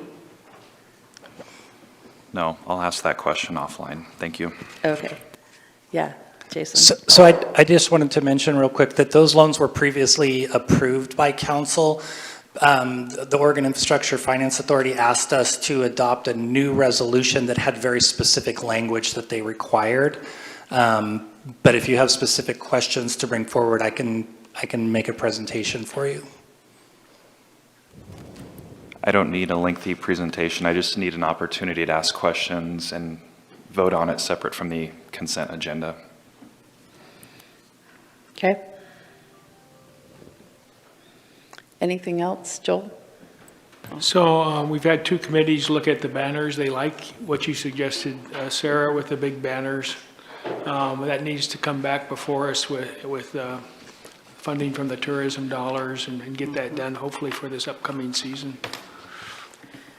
Yeah, for those welcome banners, what's the plan? June 21st is when you're going to be taking action on that?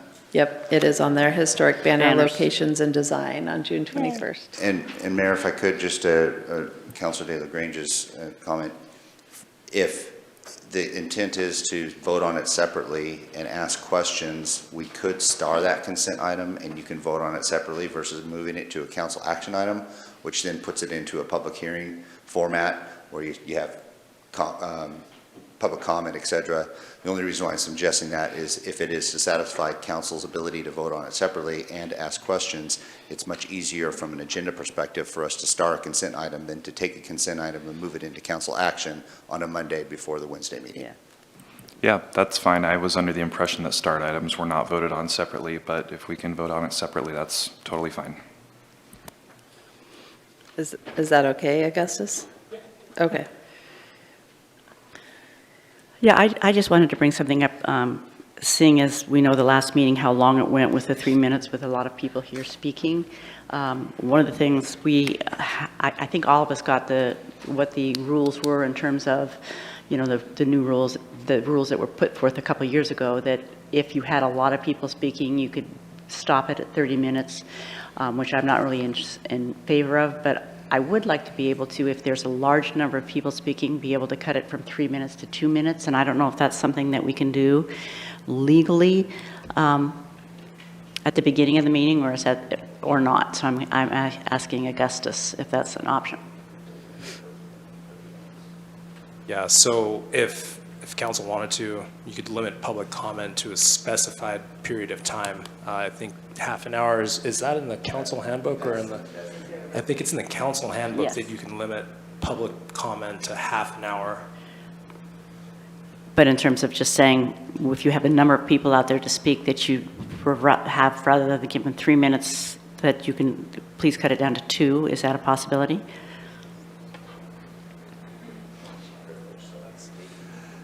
I mean, okay, so then that's really going to be up to you. You can limit the length of public comment then, in terms of the individual comments that people are giving within a Just need to do it at the specified period of time. beginning of the meeting. So I'm just saying that if there looks like there's a big crowd coming forth, whatever, that we could say because of the number of crowd and the length of our meeting tonight, we are going to ask those of you who are here to speak to put their time at 2 minutes as opposed to 3.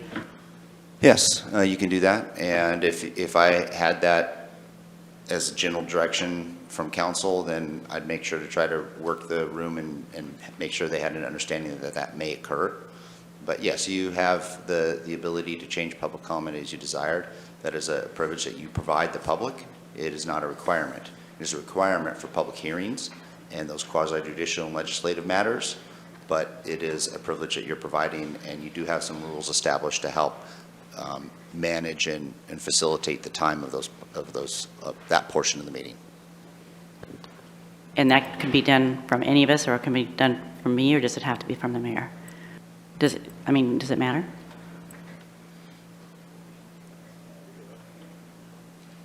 The mayor has the ability to facilitate the meetings, that's her role, but also if you're going to change that, usually it's in coordination with the mayor and council.